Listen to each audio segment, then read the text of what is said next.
Hello, അസ്സലാമലൈക്കും. പിന്നെ ഞാനിവിടെ ഷെയർ ചെയ്യുന്നത് കാസർഗോട്ടെ കുറച്ച് വിരുന്ന് സൽക്കാരമാണ്. അപ്പോൾ ഒരു പുതിയാപ്പിള വീട്ടിലോട്ട് വരുമ്പോൾ അല്ലെങ്കിൽ കുറച്ച് വിരുന്നുകാർ പെട്ടെന്ന് വീട്ടിലോട്ട് വരുമ്പോഴൊക്കെ സാധാരണ ഉണ്ടാക്കി കൊടുക്കാറുള്ള വിഭവങ്ങളാണ് കേട്ടോ ഇവിടെ ഷെയർ ചെയ്യുന്നത്. അപ്പോൾ തനി കാസർഗോഡൻ സ്റ്റൈലിലുള്ള വിഭവങ്ങളാണ് കേട്ടോ എല്ലാം. അപ്പോൾ നമുക്ക് നോക്കാം. അപ്പോൾ അതിന് മുന്നേ ഒരു കാര്യം പരിചയപ്പെടുത്താനുണ്ട്. ഇപ്പോൾ നമ്മൾ എന്തൊരു വീഡിയോ ഷൂട്ട് ചെയ്താലും നമ്മളതൊരു ആപ്ലിക്കേഷൻ വെച്ചിട്ടല്ലേ എഡിറ്റ് ചെയ്യുന്നത്. അപ്പോൾ അതെല്ലാവർക്കും അറിയാം, നമ്മളൊരു ആപ്ലിക്കേഷൻ വെച്ചിട്ടാണ് ഇങ്ങനെ എഡിറ്റ് ചെയ്യാറുള്ളത്. അപ്പോൾ ഇതിൽ നമ്മൾ ഷൂട്ട് ചെയ്യുമ്പോൾ നമ്മൾ ഒരുപാട് അങ്ങ് ഷൂട്ട് ചെയ്ത് വെക്കും. അതിൽ ചെറിയൊരു ഭാഗം മാത്രമായിരിക്കും, ഇടയ്ക്കിടയ്ക്കുള്ള ചെറിയ ചെറിയ ഭാഗം മാത്രമായിരിക്കും നമുക്ക് ആവശ്യമുള്ളത്. അപ്പോൾ അങ്ങനെ നമുക്ക് വേണ്ടാത്തതൊക്കെ കട്ട് ചെയ്യാനും അതുപോലെ സ്പീഡ് കൂട്ടാനും കുറക്കാനും അപ്പോൾ അങ്ങനെയുള്ള ഒരുപാട് കാര്യങ്ങൾ ചെയ്തിട്ടാണ് നമ്മളൊരു വീഡിയോ ക്രിയേറ്റ് ചെയ്യുന്നത്. അപ്പോൾ അങ്ങനെയുള്ള ഒരു ആപ്പാണ് കേട്ടോ ഇന്നിവിടെ പരിചയപ്പെടുത്തുന്നത്. അപ്പോൾ ഷോർട്ട് കട്ട് എന്നാണ് കേട്ടോ ഈ ഒരു ആപ്പിൻ്റെ പേര്. അപ്പോൾ നിങ്ങൾക്ക് ആർക്കെങ്കിലും വേണമെങ്കിൽ നോക്കിക്കോളൂ, ഞാൻ ലിങ്ക് ഡിസ്ക്രിപ്ഷനിൽ കൊടുക്കുന്നുണ്ട്. ഇങ്ങനെയുള്ള എല്ലാ കാര്യങ്ങളും നമുക്ക് ഈ ഒരു ആപ്പിൽ എഡിറ്റ് ചെയ്യാൻ പറ്റും. അപ്പോൾ ഇതിലെല്ലാ ഓപ്ഷനും ഉണ്ട്, സ്പീഡ് കൂട്ടാനും കുറക്കാനും എഫക്റ്റ് കൂട്ടി കൊടുക്കാനും വോയിസ് റെക്കോർഡ് ചെയ്യാനും അങ്ങനെയുള്ള പല കാര്യങ്ങളും എല്ലാ കാര്യങ്ങളും ഈ ഒരു ആപ്പിലുണ്ട്. അപ്പോൾ നിങ്ങൾക്ക് ആവശ്യമുണ്ടെങ്കിൽ നിങ്ങൾ ചെക്ക് ചെയ്തോളൂ, ഡിസ്ക്രിപ്ഷനിൽ ലിങ്ക് കൊടുക്കുന്നുണ്ട്. അപ്പോൾ ഇനി റെസിപ്പിയിലോട്ട് പോകാം. ഞാൻ എപ്പോഴും പറയാറുള്ള പോലെ ഡിസ്ക്രിപ്ഷനിൽ മെൻഷൻ ചെയ്യുന്നുണ്ട് ഓരോന്നും. അപ്പോൾ ഇതിലാദ്യം ഷെയർ ചെയ്യുന്നത് നാടൻ സ്റ്റൈലിലുള്ള ചിക്കൻ കറിയാണ്. അപ്പോൾ ഇതിന് വേണ്ടിയിട്ട് ഇത് 2 സ്റ്റെപ്പായിട്ടാണ് കേട്ടോ ഉണ്ടാക്കിയെടുക്കുന്നത്. ആദ്യം മുളകരച്ച കറി ഉണ്ടാക്കും. അപ്പോൾ മുളകരച്ച കറി മാത്രമായിട്ടും വിളമ്പാറുണ്ട്. അപ്പോൾ നമുക്ക് നോക്കാം. അപ്പോൾ ഇതിന് വേണ്ടിയിട്ട് ആദ്യം മുളകൊന്ന് വറുത്തെടുക്കണം. ഞാൻ ഓൾമോസ്റ്റ് ഒരു 25ഓളം വറ്റൽ മുളക് എടുത്തിട്ടുണ്ട്. ഇത് ചൂടായ ഒരു പാത്രത്തിലിട്ടിട്ട് ഒരു മീഡിയം ഫ്ലെയിമിൽ വെച്ചിട്ടൊന്ന് വറുത്തെടുക്കാം. അപ്പോൾ നിങ്ങൾക്ക് വേണമെങ്കിൽ ഇതിപ്പോൾ അധികം എരിവില്ലാത്ത മുളകാണ്, നിങ്ങൾക്ക് വേണമെങ്കിൽ ഇതിൻ്റെ കൂട്ടത്തിൽ എരിവുള്ള മുളക് മിക്സ് ചെയ്യാം കേട്ടോ. മൊത്തത്തിൽ ഓൾമോസ്റ്റ് ഒരു 25ഓളം എടുത്താൽ മതി. ഇതിപ്പോൾ വറുത്തെടുത്തിട്ടുണ്ട്. ഇത് വേറൊരു പാത്രത്തിലോട്ട് മാറ്റാം. ഇനി ഒരു സെയിം പാത്രത്തിൽ തന്നെ 1/2 കപ്പ് മല്ലിയും കൂടെ ചേർത്തിട്ടൊന്ന് വറുത്തെടുക്കുക. ഒരു മീഡിയം ഫ്ലെയിമിൽ വെച്ചിട്ടൊന്ന് നന്നായിട്ടൊന്ന് ഒരു ലൈറ്റ് ബ്രൗൺ കളർ ആകുന്നത് വരെ ഒന്ന് വറുത്തെടുത്താൽ മതി. അപ്പോൾ ഇത് വറുത്തെടുത്തിട്ടുണ്ട്, ഇത്രയും മതി. ഇനി ഫ്ലെയിം ഓഫ് ചെയ്തിട്ട് നമുക്ക് പെട്ടെന്ന് തന്നെ വേറൊരു പാത്രത്തിലോട്ട് മാറ്റാം. ഈ ഒരു പാത്രത്തിൽ തന്നെ വെച്ചുകൊണ്ടിരിക്കരുത്, അപ്പോൾ കരിഞ്ഞു പോകും. ഇനി ഇത് രണ്ടും കൂടെ നന്നായിട്ട് അരച്ചെടുക്കണം. ഗ്രൈൻഡറിലാണെങ്കിൽ ഗ്രൈൻഡറിൽ ഇട്ടിട്ട് അരച്ചെടുക്കാം, അല്ലെങ്കിൽ മിക്സിയുടെ ബ്ലെൻഡറിലാണെങ്കിലും കുഴപ്പമില്ല. പക്ഷെ നന്നായിട്ട് നല്ല മഷി പോലെ അരച്ചെടുക്കണം. പിന്നെ പെട്ടെന്ന് അരഞ്ഞ് കിട്ടാൻ വേണ്ടിയിട്ട് വേണമെങ്കിൽ കുറച്ച് നേരം ഒന്ന് ചൂടുവെള്ളത്തിൽ കുതിർത്ത് വെക്കാം കേട്ടോ. അപ്പോൾ കുറച്ചും കൂടെ പെട്ടെന്ന് അരഞ്ഞ് കിട്ടും. ഞാനിപ്പോൾ അങ്ങനെയൊന്നും ചെയ്യുന്നില്ല, ജസ്റ്റ് ബ്ലെൻഡറിലോട്ട് ഇട്ടിട്ട് നന്നായിട്ട് തന്നെ നല്ല ഫൈനായിട്ട് നല്ല മഷി പോലെ അരച്ചെടുക്കാം കേട്ടോ ഇതിന്. അപ്പോൾ രണ്ടും കൂടെ ഒരുമിച്ച് പാകത്തിന് വെള്ളവും കൂടെ ചേർത്തിട്ട് നന്നായിട്ട് അരച്ചെടുക്കാം. അപ്പോൾ ഇത് നന്നായി അരച്ചെടുത്തിട്ടുണ്ട്, നല്ല മഷി പോലെ തന്നെ അരഞ്ഞ് കിട്ടിയിട്ടുണ്ട്. ഇനി നമുക്ക് ഒരു പാത്രം ചൂടാകുമ്പോൾ ഇതിലോട്ട് ഒരു 2-3 ടേബിൾ സ്പൂൺ എണ്ണ ചേർത്ത് കൊടുക്കാം. ഇതൊന്ന് ചൂടായി വരുമ്പോഴേക്കും ഇതിലോട്ട് 2 വലിയ സവാള ഒന്ന് നീളത്തിൽ അരിഞ്ഞത് ചേർത്ത് കൊടുക്കാം, ചെറുതായിട്ട് അരിഞ്ഞത്. അതുപോലെ കുറച്ച് കറിവേപ്പില എന്തായാലും ചേർത്ത് കൊടുക്കാം കേട്ടോ. പിന്നെ ഞാൻ നേരത്തെ പറഞ്ഞ പോലെ ഇത് മുളക് കറി മാത്രമായിട്ടും വിളമ്പാറുണ്ട്. ഇപ്പോൾ നമുക്ക് ചിലപ്പോൾ പെട്ടെന്ന് ഉണ്ടാക്കി എടുക്കണമെന്നുണ്ടെങ്കിൽ തേങ്ങ വറുത്തരച്ചതൊന്നും ചേർത്ത് കൊടുക്കാനുള്ള സമയം ഇല്ല എന്നുണ്ടെങ്കിൽ മുളക് കറി മാത്രമായിട്ടും ഉണ്ടാക്കിയെടുക്കാറുണ്ട് ഗീ റൈസിൻ്റെ കൂടെ കഴിക്കാനായിട്ട്. അങ്ങനെ ചെയ്യുമ്പോഴും നല്ല ടേസ്റ്റ് ഉണ്ട്. അപ്പോൾ മുളക് കറി മാത്രമാണ് നിങ്ങൾ ഉദ്ദേശിക്കുന്നതെങ്കിൽ ഇതിലോട്ട് ഒരു ചെറിയ കഷ്ണം ഇഞ്ചി ക്രഷ് ചെയ്തത്, ഒരു 2 പച്ചമുളക് നീളത്തിൽ അരിഞ്ഞതും ചേർത്ത് കൊടുക്കാം. പിന്നെ വെളുത്തുള്ളി ഒരു 2 വെളുത്തുള്ളി അല്ലി മുളക് അരക്കുമ്പോൾ ചേർത്ത് കൊടുക്കാം കേട്ടോ. അപ്പോൾ ഇതിലോട്ട് ഞാൻ ഇഞ്ചി വെളുത്തുള്ളിയൊന്നും ചേർത്ത് കൊടുക്കുന്നില്ല, തേങ്ങ വറുത്തരച്ച് ചേർത്ത് കൊടുക്കുന്നുണ്ട് പിന്നീട്. ഇതിപ്പോൾ വഴന്ന് വന്നിട്ടുണ്ട്. ഇനി ഇതിലോട്ട് 2 വലിയ തക്കാളി അരിഞ്ഞതും കൂടെ ചേർത്തിട്ടൊന്ന് വഴറ്റി കൊടുക്കുക. അപ്പോൾ ഈ ഒരു രീതിയിൽ ചെയ്യുമ്പോഴും തേങ്ങ വറുത്തരച്ച് ചെയ്യുമ്പോഴും ഇഞ്ചി വെളുത്തുള്ളിയൊക്കെ വേണമെങ്കിൽ ചേർത്ത് കൊടുക്കാം, പക്ഷേ ടേസ്റ്റിൽ വ്യത്യാസം ഉണ്ടാവും. അപ്പോൾ ഈ ഒരു രീതിയിൽ തേങ്ങ വറുത്തരച്ച കറി ഉണ്ടാക്കുമ്പോൾ എൻ്റെ വീട്ടിലൊക്കെ ചെയ്യാറുള്ള രീതിയാണ് കേട്ടോ. ഞാൻ മുമ്പും ഷെയർ ചെയ്തിട്ടുണ്ട്. വേറൊരു ടേസ്റ്റാണ്. ഇഞ്ചി വെളുത്തുള്ളി ചേർക്കുമ്പോൾ അത് വേറൊരു ടേസ്റ്റ്. അപ്പോൾ നിങ്ങൾക്ക് രണ്ടും ചെയ്ത് നോക്കാം. ഇതിപ്പോൾ ഇത്രയും മതി. ഇതിലോട്ട് നമുക്ക് ചിക്കൻ ചേർത്ത് കൊടുക്കാം. 1.5 കിലോ ചിക്കനാണ് കേട്ടോ ചേർത്ത് കൊടുക്കുന്നത്. അപ്പോൾ ഇത് കഴുകി ജസ്റ്റ് ഒന്ന് വെള്ളം വാർന്നെടുത്ത് വെച്ചിട്ടുള്ള ചിക്കനാണ്. അപ്പോൾ ഇത് ചേർത്തിട്ട് ജസ്റ്റ് ഒന്ന് വഴറ്റിയെടുക്കാം കേട്ടോ, ഒന്ന് ഇളക്കി കൊടുക്കുക. എന്നിട്ട് ഇതിലോട്ട് നമുക്ക് മുളക് അരച്ചത് ചേർത്ത് കൊടുക്കാം. അപ്പോൾ ഇത് ഇത്രയും മതി. ഇതിലോട്ട് മുളക് അരച്ചത് ചേർത്ത് കൊടുക്കാം. പിന്നെ പാകത്തിനുള്ള വെള്ളവും കൂടെ ചേർത്ത് കൊടുക്കാം. ഇപ്പോൾ ഈ ഒരു ബ്ലെൻഡറിലോട്ട് തന്നെ വെള്ളം ചേർത്ത് കൊടുത്താൽ മതി. എന്നിട്ടൊന്ന് നന്നായിട്ടൊന്ന് മിക്സ് ചെയ്തെടുക്കുക. പിന്നെ ഇതിലോട്ട് മഞ്ഞൾപ്പൊടി നമ്മൾ അരക്കുമ്പോൾ ചേർത്തിട്ടില്ല. ഈ ഒരു സമയത്ത് മഞ്ഞൾപ്പൊടി ചേർത്ത് കൊടുത്താലും മതി. അതുപോലെ പാകത്തിനുള്ള ഉപ്പും കൂടെ ചേർത്തിട്ട് ഇത് നന്നായിട്ട് വേവിച്ചെടുക്കുക ഒരു മീഡിയം ഫ്ലെയിമിൽ വെച്ചിട്ട്. ഇനി ഇതിലോട്ട് തേങ്ങ വറുത്തരച്ചത് ചേർക്കുമ്പോൾ ഇത്രയും മുളക് കറിൻ്റെ ആവശ്യമില്ല കേട്ടോ. ഒരു ഇച്ചിരി മുളക് കറി മാത്രമേ നമുക്ക് ആവശ്യമുള്ളൂ. അപ്പോൾ ഇത് വെന്ത് കഴിയുമ്പോൾ ഒരു ഇച്ചിരി കുറയും. പിന്നെ ബാലൻസ് ഉള്ളത് ഞാൻ നേരത്തെ പറഞ്ഞ പോലെ നമുക്കിത് ഗീ റൈസിൻ്റെ കൂടെയും പുഴുക്കലരി ചോറിൻ്റെ കൂടെയും അതുപോലെ അപ്പത്തിൻ്റെ കൂടെ ഒക്കെ നമുക്ക് കഴിക്കാം ഈ ഒരു മുളക് കറി. അപ്പോൾ നമുക്ക് ബാലൻസ് ഉള്ളത് ഫ്രിഡ്ജിൽ വെച്ചാൽ നമുക്ക് പിറ്റേന്ന് പിന്നെ വേറെ കറിയൊന്നും ഉണ്ടാക്കാതെ ഈ ഒരു കറി മാത്രമായിട്ട്. അപ്പോൾ അങ്ങനെയൊക്കെയാണ് ഞങ്ങൾ സാധാരണ ചെയ്യാറുള്ളത് കേട്ടോ. അപ്പോൾ മുളക് കറി റെഡി ആയിട്ടുണ്ട്. ചിക്കൻ വേകുന്ന വരെ വേവിച്ചെടുത്താൽ മതി. അപ്പോൾ ഞാൻ നേരത്തെ പറഞ്ഞപ്പോൾ ഈ ഒരു രീതിയിലും സെർവ് ചെയ്യാം. ഇനി ഇതിലേക്ക് തേങ്ങ വറുത്തരച്ച് ചേർക്കുന്നുണ്ട്. അപ്പോൾ ഇതിന് വേണ്ടിയിട്ട് തേങ്ങ ഒന്ന് വറുത്തെടുക്കണം. അപ്പോൾ 3 മുറി തേങ്ങയാണ് കേട്ടോ ഞാൻ എടുത്തിട്ടുള്ളത്. ഒരു തേങ്ങയും വേറൊരു തേങ്ങയുടെ പകുതിയും ഒരു മീഡിയം സൈസിലുള്ള തേങ്ങയാണ്. അപ്പോൾ ഇതൊന്ന് നല്ലോണം ഒന്ന് റോസ്റ്റ് ചെയ്തെടുക്കുക. ഒരു ലൈറ്റ് ബ്രൗൺ കളർ ആകുന്നത് വരെ ഒന്ന് വറുത്തെടുക്കുക. ഒരു മീഡിയം ഫ്ലെയിമിൽ വെച്ചിട്ട് വറുത്തെടുക്കുക കേട്ടോ. ഇതിപ്പോൾ ആയിട്ടുണ്ട്. ഒരു ലൈറ്റ് ബ്രൗൺ കളറൊക്കെ ആയി വന്നിട്ടുണ്ട്. അപ്പോൾ ഇത്രയും മതിന് നമുക്ക് ഫ്ലെയിം ഓഫ് ചെയ്തിട്ട് ഇതൊരു വേറൊരു പാത്രത്തിലോട്ട് മാറ്റാം. അപ്പോൾ ചൂടാറി കഴിയുമ്പോൾ ഇത് നന്നായിട്ടൊന്ന് അരച്ചെടുക്കണം. ഗ്രൈൻഡറിലാണെങ്കിൽ ഗ്രൈൻഡറിൽ അരച്ചെടുക്കാം, അല്ലെങ്കിൽ മിക്സർ ഗ്രൈൻഡറിലാണെങ്കിലും ബ്ലെൻഡറിലിട്ടിട്ട് അരച്ചെടുക്കാം കേട്ടോ. നല്ല മഷി പോലെ അരച്ചെടുക്കണം. ചൂടോടെ ഒരിക്കലും ബ്ലെൻഡറിലോട്ട് ഇട്ട് കൊടുക്കരുത്. ചെറുതായിട്ട് ചൂടാറിയിട്ട് വേണം അരച്ചെടുക്കാനായിട്ട്. ഇതിലോട്ട് പാകത്തിന് വെള്ളം ചേർത്തിട്ട് നന്നായിട്ട് അരച്ചെടുക്കാം. അപ്പോൾ ഒന്നിച്ച് പറ്റുന്നില്ലെങ്കിൽ 2 ബാച്ചായിട്ട് അരച്ചെടുക്കാം കേട്ടോ. പിന്നെ ഇത് അരഞ്ഞ് വരുമ്പോഴേക്കും ഇതിലോട്ട് ഒരു ചെറിയ കഷ്ണം, ഒരു 1/4 ഭാഗം സവാള ഒന്ന് ചെറുതായിട്ട് അരിഞ്ഞത് ചേർത്ത് കൊടുക്കുക. എന്നിട്ടിത് ഒന്നും കൂടെ നന്നായിട്ട് അരച്ചെടുത്താൽ മതി. അപ്പോൾ ഇത് നന്നായി അരച്ചെടുത്തിട്ടുണ്ട്. നല്ല മഷി പോലെ തന്നെ അരഞ്ഞ് കിട്ടിയിട്ടുണ്ട്. അപ്പോൾ ഇത് മാറ്റി വെക്കാം.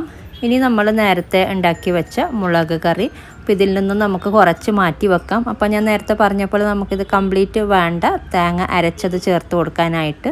അപ്പോൾ ഇതിൽ നിന്നും കൂടുതലും മാറ്റി വെക്കുന്നുണ്ട്.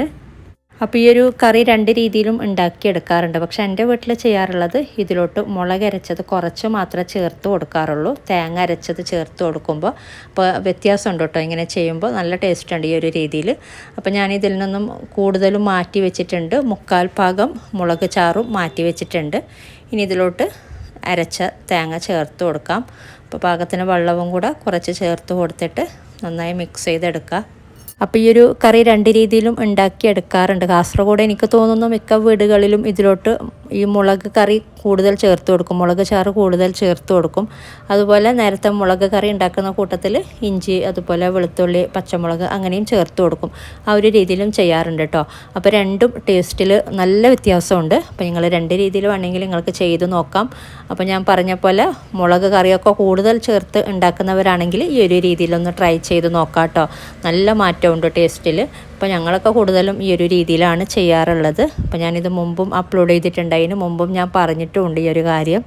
ഇനി നമുക്കിത് തിളപ്പിച്ചെടുക്കാം. ഇനി ഇതിലോട്ട് കറിവേപ്പില ചേർത്ത് കൊടുക്കാം. അപ്പോൾ ഈ ഒരു രീതിയിൽ ചെയ്യുമ്പോൾ കറിവേപ്പില എന്തായാലും ചേർത്ത് കൊടുക്കാം, ഒഴിവാക്കരുത്. പിന്നെ ഉപ്പ് നോക്കിയിട്ട് ഉപ്പും കൂടെ ചേർത്ത് കൊടുക്കാം. മുളക് കറിയിലോട്ട് ഉപ്പ് ചേർത്തിട്ടുണ്ട്, അപ്പോൾ അതിനനുസരിച്ച് ഉപ്പ് ചേർത്ത് കൊടുത്താൽ മതി. അപ്പോൾ ഈ ഒരു രീതിയിലുള്ള കറി നമ്മൾ ഗീ റൈസ്, അതുപോലെ പത്തിരി, ചപ്പാത്തി അതിൻ്റെയൊക്കെ കൂടെയാണ് കേട്ടോ. പുഴുക്കലരി ചോറിൻ്റെ കൂടെ അത്ര ടേസ്റ്റ് ഉണ്ടാവില്ല. പുഴുക്കലരി ചോറിൻ്റെ കൂടെ മുളക് കറിയാണ് കഴിക്കാറുള്ളത്.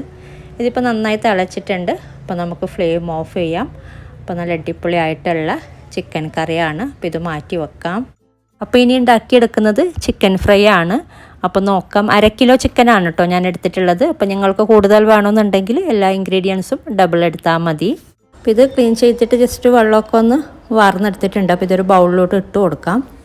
ഇനി ഇതിലോട്ട് ചേർത്ത് കൊടുക്കുന്നത് മുളക് അരച്ചതാണ്. അപ്പോൾ വറ്റൽ മുളക് കുറച്ച് മല്ലിയും കൂടെ ചേർത്തിട്ട് നന്നായി അരച്ചെടുത്ത പേസ്റ്റാണ് കേട്ടോ ചേർത്ത് കൊടുക്കുന്നത്. ഒരു 5 ടേബിൾ സ്പൂണോളം ചേർത്ത് കൊടുക്കുന്നുണ്ട്. അപ്പോൾ നിങ്ങൾക്ക് വേണമെങ്കിൽ ഒരു 4 ടേബിൾ സ്പൂണ് കാശ്മീരി ചില്ലി പൗഡറും 1 ടേബിൾ സ്പൂണ് മല്ലിപ്പൊടിയും കൂടെ അങ്ങനെയും ചേർത്ത് കൊടുക്കാം. അപ്പോൾ കാശ്മീരി ചില്ലി പൗഡർ ആകുമ്പോൾ അധികം എരിവുണ്ടാവില്ല. അപ്പോൾ നല്ല എരിവ് വേണമെന്നുണ്ടെങ്കിൽ നോർമൽ ചില്ലി പൗഡർ ചേർത്ത് കൊടുത്താൽ മതി. പിന്നെ 1/2 ടീസ്പൂണ് ഗരം മസാല പൗഡർ ചേർത്ത് കൊടുത്തിട്ടുണ്ട്. ഇനി ഇതിലോട്ട് ഒരു 3/4 ടേബിൾ സ്പൂണ് ഇഞ്ചി വെളുത്തുള്ളി പേസ്റ്റ് ചേർത്ത് കൊടുത്തിട്ടുണ്ട്. ഓൾമോസ്റ്റ് 2 ടീസ്പൂണ് ഈ 1/2 കിലോ ചിക്കന് വേണ്ടിയിട്ട്. ഇനി പാകത്തിനുള്ള ഉപ്പ് ചേർത്ത് കൊടുക്കുക. അതുപോലെ ഒരു 1/4 ടീസ്പൂണ് മഞ്ഞൾപ്പൊടിയും കൂടെ ചേർത്തിട്ട് നന്നായിട്ട് മിക്സ് ചെയ്തെടുക്കുക.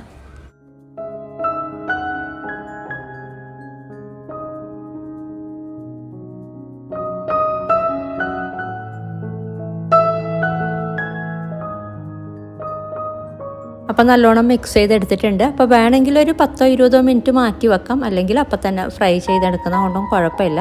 അപ്പോൾ പാന് നല്ല ചൂടായ ശേഷം ഇതിലോട്ട് ഒരുപാട് എണ്ണ ചേർത്ത് കൊടുക്കണ്ട, കുറച്ച് എണ്ണ മാത്രം ചേർത്ത് കൊടുത്താൽ മതി ഷാലോ ഫ്രൈ ചെയ്യുന്ന രീതിയിൽ. അപ്പോൾ എണ്ണ നല്ല ചൂടായ ശേഷം നമ്മൾ നോർമലി ചെയ്യാറുള്ള പോലെ ചിക്കൻ ചേർത്തിട്ട് ഫ്രൈ ചെയ്തെടുക്കുക. ഒരു മീഡിയം ഫ്ലെയിമിൽ വെച്ചിട്ട് ഫ്രൈ ചെയ്തെടുക്കുക കേട്ടോ. അപ്പോൾ മൊത്തം ചിക്കൻ ഇട്ട് കൊടുത്തിട്ടുണ്ട്. അപ്പോൾ ഒരു സൈഡ് മുരിഞ്ഞ് വരുമ്പോൾ ഒന്ന് തിരിച്ചിട്ട് കൊടുക്കാം. അപ്പോൾ ഇതൊരു സൈഡ് മുരിഞ്ഞ് വന്നിട്ടുണ്ട്, അപ്പോൾ തിരിച്ചിട്ട് കൊടുക്കാം. അപ്പോൾ നമ്മളെപ്പോഴും എന്ത് ചിക്കൻ ഫ്രൈ ചെയ്യുന്നുണ്ടെങ്കിൽ വലിയ പീസസൊക്കെ ആണെങ്കിൽ നടുക്കിട്ട് കൊടുക്കാം കേട്ടോ. അപ്പോൾ വലിയ പീസസ് ഫ്രൈ ആയി കിട്ടാനൊരു ഇച്ചിരി സമയമെടുക്കും. അപ്പോൾ അതിന് വേണ്ടിയിട്ട് നടുക്ക്, പാനിൻ്റെ നടുക്ക് വലിയ പീസ് ഇട്ട് കൊടുക്കാം. അപ്പോൾ ഇതിപ്പോൾ ഞാൻ മൊത്തം തിരിച്ചിട്ട് കൊടുത്തിട്ടുണ്ട്. ഇനി മറ്റേ സൈഡും കൂടെ ഫ്രൈ ആയി വരുമ്പോൾ നമുക്ക് മാറ്റാം. അപ്പോൾ ഇത് പാകത്തിന് ഫ്രൈ ആയി വന്നിട്ടുണ്ട്, അപ്പോൾ നമുക്ക് മാറ്റാം. അപ്പോൾ നമുക്ക് പെട്ടെന്ന് ചെയ്തെടുക്കാൻ പറ്റുന്നൊരു ചിക്കൻ ഫ്രൈ ആണ്. അപ്പോൾ ഇങ്ങനെ ട്രൈ ചെയ്തിട്ടില്ലെങ്കിൽ ട്രൈ ചെയ്ത് നോക്കാം. അപ്പോൾ ഇനി ഉണ്ടാക്കിയെടുക്കുന്നത് ഒരു ദാൽ കറിയാണ്. എളുപ്പത്തിൽ ഉണ്ടാക്കിയെടുക്കാൻ പറ്റുന്ന കറിയാണ് കേട്ടോ. അപ്പോൾ ഇതിന് വേണ്ടിയിട്ട് 1.5 കപ്പ് തുവരപ്പരിപ്പ് ഒന്ന് കഴുകി എടുത്ത് വെച്ചിട്ടുണ്ട്. ഇതൊരു കുക്കറിലോട്ട് ഇട്ട് കൊടുക്കാം.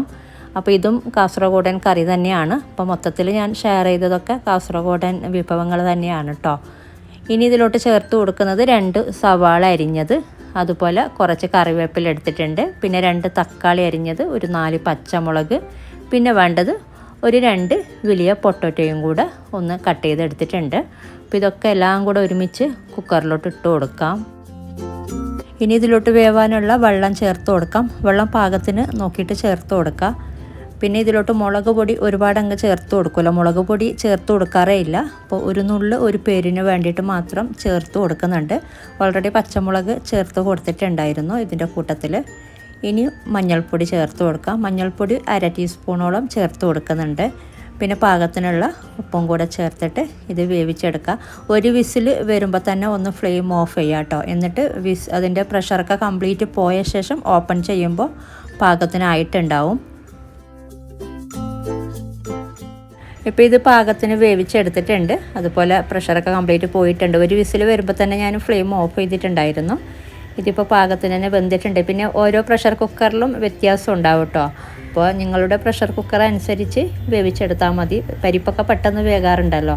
ഇതിപ്പോൾ വെന്ത് ജസ്റ്റ് ഒന്ന് ഉടയാൻ തുടങ്ങുന്നൊരു പരുവമായിട്ടുണ്ട്. ഈ ഒരു രീതിയിലൊന്ന് വേവിച്ചെടുത്താൽ മതി. ഇതിലോട്ട് കുറച്ചും കൂടെ വെള്ളം ചേർത്ത് കൊടുക്കാം. അപ്പോൾ ഇത് പാകത്തിനായിട്ടുണ്ട്. അപ്പോൾ ഈ ഒരു പരുവാണ് വേണ്ടത്. ഇനി നമുക്കിത് തിളപ്പിച്ചെടുക്കാം. പിന്നെ വേറൊരു രീതിയിലുള്ള ദാൽ കറി, ദാൽ ഫ്രൈ ഞാൻ ഈ അടുത്ത് അപ്ലോഡ് ചെയ്തിട്ടുണ്ടായിരുന്നു, ലഞ്ച് ബോക്സ് റെസിപ്പി. അതിൻ്റെ കൂട്ടത്തിൽ ദാൽ ഫ്രൈയും ഗീ റൈസും. അപ്പോൾ അങ്ങനെ വേണമെങ്കിലും ചെയ്യാം കേട്ടോ. അത് വേറൊരു രീതിയിലുള്ള കറിയാണ്. അപ്പോൾ സാധാരണ കാസർഗോഡ് ചെയ്യാറുള്ളത് ഇങ്ങനെയാണ്. അപ്പോൾ ഈ ഒരു കറിയും നല്ല ടേസ്റ്റ് ഉണ്ട്, വേറൊരു രീതിയാണിത്. ഇനി ഇതിലോട്ട് തേങ്ങ ചിരകിയത് ചേർത്ത് കൊടുക്കാം. ഒരു 3-4 ടേബിൾ സ്പൂണ് ചിരകിയ തേങ്ങ ചേർത്തിട്ടൊന്ന് മിക്സ് ചെയ്തെടുക്കുക. ഇനി ഇതിലോട്ട് ഉപ്പ് നോക്കിയിട്ട് ഉപ്പ് ചേർത്ത് കൊടുക്കാം. വേവിക്കുന്ന കൂട്ടത്തിൽ ചേർത്ത് കൊടുത്തിട്ടുണ്ടായിരുന്നു, അപ്പോൾ അതിനനുസരിച്ച് ഉപ്പ് ചേർത്ത് കൊടുത്താൽ മതി. ഇതൊരു മഞ്ഞ കളറിലുള്ളൊരു കറിയാണ് കേട്ടോ. ഒരിച്ചിരി മഞ്ഞൾപ്പൊടി വേണമെങ്കിൽ വീണ്ടും ചേർത്ത് കൊടുക്കാം. എന്നിട്ടിത് നന്നായി തിളക്കുമ്പോൾ നമുക്ക് ഫ്ലെയിം ഓഫ് ചെയ്യാം. എന്നിട്ട് വറവിട്ടാൽ മതി. ഇപ്പോൾ ഇത് നന്നായി തിളച്ചിട്ടുണ്ട്. അപ്പോൾ എല്ലാം പാകത്തിനായിട്ടുണ്ട്. ഇനി നമുക്ക് ഫ്ലെയിം ഓഫ് ചെയ്തിട്ട് വറവിടാം. അപ്പോൾ ഈ ഒരു കറി ഗീ റൈസിൻ്റെ കൂടെയാണ് കേട്ടോ ഏറ്റവും നല്ല കോമ്പിനേഷൻ. അതുപോലെ പുഴുക്കലരി ചോറിൻ്റെ കൂടെയും കഴിക്കാം. സാധാരണ ഉണ്ടാക്കിയെടുക്കാറുള്ള കറിയാണ് കേട്ടോ ഇത്. അതുപോലെ സൽക്കാരങ്ങളിലും ഇത് ഉണ്ടാക്കിയെടുക്കാറുണ്ട്. ഇനി നമുക്ക് വറവിടാനായിട്ട് ഒരു പാത്രം ചൂടാകുമ്പോൾ കുറച്ച് എണ്ണ ചേർത്ത് കൊടുത്തിട്ടുണ്ട്. ഇത് ചൂടായി വരുമ്പോഴേക്കും കടുകിട്ടൊന്ന് പൊട്ടിക്കുക. എന്നിട്ട് ഇതിലോട്ട് കുറച്ച് കറിവേപ്പിലയും കൂടെ ചേർത്ത് ഒന്ന് മൊരിയിച്ചെടുക്കുക. ഇനി ഇത് കറിയിലോട്ട് താളിച്ചൊഴിക്കാം. അപ്പോൾ ഇത്രയേ ഉള്ളൂ കേട്ടോ ഈ ഒരു കറി. അപ്പോൾ എളുപ്പത്തിൽ ചെയ്യാൻ പറ്റുന്ന കറിയാണ്. അതുപോലെ ടേസ്റ്റും ഉണ്ട് കഴിക്കാനായിട്ട്. ഇപ്പോൾ ഒരു രീതിയിൽ ട്രൈ ചെയ്തിട്ടില്ലെങ്കിൽ ട്രൈ ചെയ്ത് നോക്കുക. എല്ലാ സൽക്കാരങ്ങളിലും ഇത് ഒഴിച്ചുകൂടാൻ പറ്റാത്തൊരു കറിയാണ് കേട്ടോ. അപ്പോൾ ഇത് മാറ്റി വെക്കാം. അപ്പോൾ നിങ്ങളൊക്കെ കാസർഗോഡ് നിന്ന് പുറത്തുള്ളവരൊക്കെ ഇങ്ങനെയാണോ ഉണ്ടാക്കിയെടുക്കുന്നതെന്നൊന്ന് കമൻറ്റ് ചെയ്യാം കേട്ടോ. അപ്പോൾ ഇനി ഉണ്ടാക്കിയെടുക്കുന്നത് ഒരു തോരനാണ്, ഒരു സൈഡ് ഡിഷും കൂടെ വേണ്ടേ. അപ്പോൾ അതിന് വേണ്ടിയിട്ട് ക്യാബേജ് വെച്ചിട്ടാണ് കേട്ടോ ഉണ്ടാക്കിയെടുക്കുന്നത്. അപ്പോൾ ഇതിന് വേണ്ടിയിട്ട് ഒരു വലിയ ക്യാബേജിൻ്റെ പകുതി എടുത്തിട്ടുണ്ട്. അതുപോലെ 2 സവാള, അപ്പോൾ രണ്ടും കൂടെ തിന്നായിട്ട് തന്നെ അരിഞ്ഞെടുക്കുക. പിന്നെ ഒരു 4 പച്ചമുളകും കൂടെ എടുത്തിട്ടുണ്ട്.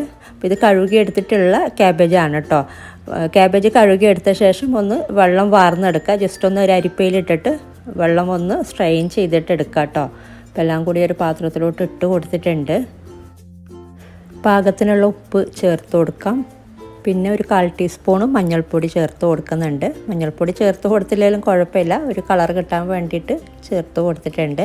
അപ്പോൾ ഇതൊക്കെ ഒന്ന് മിക്സ് ചെയ്തിട്ട് നോക്കിയിട്ട് വേണമെങ്കിൽ മാത്രം 1 ടേബിൾ സ്പൂൺ വെള്ളം ചേർത്ത് കൊടുക്കുക. അപ്പോൾ ഞാൻ ക്യാബേജ് നല്ലോണം വെള്ളം ഒന്ന് വാർന്നെടുത്തിട്ടുണ്ടായിരുന്നു ഒരു അരിപ്പയിലിട്ടിട്ട്. അപ്പോൾ അതുകൊണ്ട് മാത്രം 1 ടേബിൾ സ്പൂൺ വെള്ളം ചേർത്ത് കൊടുക്കുന്നുണ്ട്. നിങ്ങൾ വെള്ളം വാർന്നെടുക്കാതെ ഇട്ട് കൊടുക്കുന്നുണ്ടെങ്കിൽ ഒരിക്കലും വെള്ളം ചേർത്ത് കൊടുക്കരുത് കേട്ടോ. അപ്പോൾ ഇത് നമുക്കിനി വേവിച്ചെടുക്കാം. ഇപ്പോൾ ഇത് പാകത്തിനായിട്ടുണ്ട്. ഞാൻ ഇടയ്ക്ക് 1-2 പ്രാവശ്യം നോക്കിയിട്ടുണ്ടായിരുന്നു കേട്ടോ. അപ്പോൾ ഇടയ്ക്ക് ഇളക്കി കൊടുക്കണം 1-2 പ്രാവശ്യം. അതുപോലെ വെള്ളം പോരാന്നുണ്ടെങ്കിലൊക്കെ വെള്ളം ചേർത്ത് കൊടുക്കാം. അപ്പോൾ നമ്മൾ വേവിച്ചെടുക്കുമ്പോൾ ക്യാബേജിൽ നിന്ന് തന്നെ വെള്ളം ഇറങ്ങി വരാറുണ്ട്. അപ്പോൾ അങ്ങനെ ഇല്ല എന്നുണ്ടെങ്കിൽ 1 ടേബിൾ സ്പൂൺ വെള്ളം ചേർത്ത് കൊടുക്കാം കേട്ടോ. പിന്നെ ആദ്യം തന്നെ ഒരുപാട് വെള്ളം ചേർത്ത് കൊടുക്കുമ്പോൾ പിന്നെ നമ്മളിത് വറ്റിച്ചെടുക്കാൻ നോക്കും വെള്ളം കൂടുതലുണ്ടെങ്കിൽ, അപ്പോൾ കൂടുതൽ വെന്ത് പോകും. അപ്പോൾ അങ്ങനെയൊക്കെ ആയിട്ട് നമുക്ക് അത്ര പെർഫെക്റ്റ് ആയിട്ട് കിട്ടാറില്ല. ഇതിപ്പോൾ നല്ല പാകത്തിന് തന്നെ വെന്തിട്ടുണ്ട്. ഇനി ഇതിലോട്ട് തേങ്ങ ചിരകിയത് ചേർത്ത് കൊടുക്കാം. ഒരു 1/4 കപ്പോളം ചേർത്ത് കൊടുത്താൽ മതി. എന്നിട്ട് ഇത് നല്ലോണം മിക്സ് ചെയ്തിട്ട് ജസ്റ്റ് ഒന്ന് മൂടി വെക്കാം. 1 മിനിറ്റൊക്കെ ഒന്ന് മൂടി വെച്ചിട്ട് നമുക്ക് ഇതിലോട്ട് വറവിടാം.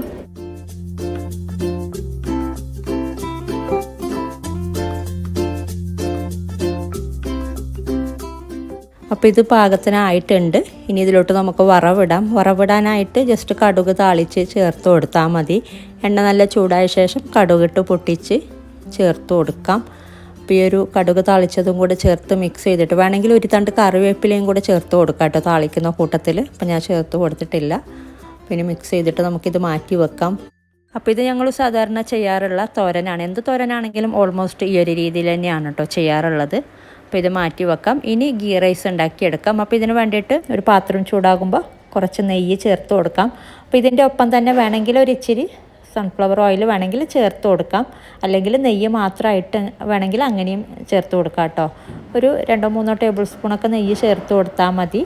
ഇത് ചൂടായി വരുമ്പോഴേക്കും ഇതിലോട്ട് കുറച്ച് സവാള ചേർത്ത് കൊടുക്കാം. ഒരു 1-2 ടേബിൾ സ്പൂണൊക്കെ ചെറുതായിട്ട് അരിഞ്ഞ് വെച്ച സവാള ചേർത്തിട്ടൊന്ന് റോസ്റ്റ് ചെയ്തെടുക്കുക. അപ്പോൾ ഇതിൻ്റെ കൂട്ടത്തിൽ തന്നെ ഞാൻ കുറച്ച് കറിവേപ്പിലയും കൂടെ ചേർത്ത് കൊടുത്തിട്ടുണ്ട്. പിന്നെ നിങ്ങൾക്ക് വേണമെങ്കിൽ ഒരു 2 ഗ്രാമ്പൂ, 2 ഏലക്ക, ഒരു ചെറിയ കഷ്ണം പട്ട അങ്ങനെയൊക്കെ ചേർത്ത് കൊടുക്കാം. പക്ഷെ ഞാനതൊന്നും അങ്ങനെ ചേർത്ത് കൊടുക്കാറില്ല. കൂടുതലും വേണമെങ്കിൽ ചേർത്ത് കൊടുക്കാം ഈ ഒരു സമയത്ത് തന്നെ. ഇനി ഇതിലോട്ട് ചേർത്ത് കൊടുക്കുന്നത് ആദ്യം ഞാൻ അരിയാണ് ചേർത്ത് കൊടുക്കാറുള്ളത്. അപ്പോൾ അരി ഒന്ന് ആദ്യം ക്ലീൻ ചെയ്തിട്ട് അതിൻ്റെ വെള്ളമൊക്കെ വാർന്നെടുത്തിട്ട് മാറ്റി വെക്കണം ഇതുപോലുള്ള ഒരു സ്ട്രെയിനറിലിട്ടിട്ട്. എന്നിട്ട് ഈ ഒരു അരി ചേർത്തിട്ട് ആദ്യം ചെറുതായിട്ടൊന്ന് റോസ്റ്റ് ചെയ്തെടുക്കും. അപ്പോൾ ചെറുതായിട്ടൊന്ന് മിക്സ് ചെയ്ത് കൊടുത്താൽ മാത്രം മതി. ഈ ഒരു നെയ്യിൽ കുറേ നേരം അങ്ങനെ വഴറ്റിയെടുക്കണമെന്നില്ല. അപ്പോൾ ഇങ്ങനെ ചെയ്യുന്നെങ്കിൽ വെള്ളം ഒന്ന് അരിയുടെ വെള്ളം വാർന്നെടുത്തിട്ട് തന്നെ ഇട്ട് കൊടുക്കുക. അല്ലെങ്കിൽ നിങ്ങൾ ഡയറക്റ്റായിട്ട് വെള്ളം ചേർത്ത് കൊടുത്തിട്ട് തിളക്കുമ്പോൾ അരിയിട്ട് കൊടുത്താലും മതി. ഇതിപ്പോൾ ഇത്രയും മതി. ചെറുതായിട്ടൊന്ന് വഴറ്റിയെടുത്തിട്ടുണ്ട്. ഇനി ഇതിലോട്ട് നമ്മൾ വെള്ളം ചേർത്ത് കൊടുക്കാം. അപ്പോൾ എത്രയാണോ അരി എടുക്കുന്നത് അതിൻ്റെ നേരെ ഇരട്ടി വെള്ളം ചേർത്ത് കൊടുക്കുക. അപ്പോൾ 2.5 കപ്പ് അരിക്ക് 5 കപ്പോളം ചൂടുള്ള വെള്ളമാണ് കേട്ടോ ചേർത്ത് കൊടുക്കുന്നത്. അപ്പോൾ വെള്ളം ഓൾറെഡി ചൂടാക്കാൻ വേണ്ടിയിട്ട് നമ്മൾ അരിയൊക്കെ ഇട്ട് കൊടുക്കുന്ന സമയത്ത് തന്നെ വെള്ളം ചൂടാക്കാൻ വേണ്ടിയിട്ട് മാറ്റി വെക്കുക. അതിനേക്കാളും മുന്നേ തന്നെ ഉള്ളി വഴറ്റുന്ന സമയത്ത് തന്നെ. അപ്പോൾ 5 കപ്പോളം വെള്ളം ചേർത്ത് കൊടുത്തിട്ടുണ്ട്. ഇനി ഇതിലോട്ട് നമ്മൾ ഉപ്പ് ചേർത്ത് കൊടുക്കുക പാകത്തിന്. എന്നിട്ട് നന്നായിട്ടൊന്ന് തിളപ്പിച്ചെടുക്കുക. നന്നായി തിളക്കുമ്പോൾ പിന്നെ ഏറ്റവും ലോ ഫ്ലെയിമിലോട്ട് ആക്കിയിട്ട് മൂടി വെച്ചിട്ട് മാറ്റി വെച്ചാൽ മതി. പിന്നെ ഇടയ്ക്കൊന്ന് മാത്രം ഇളക്കി കൊടുത്താൽ മതി. പിന്നെ ഒരുപാട് നേരം അങ്ങനെ ഇളക്കി കൊടുക്കണമെന്നില്ല.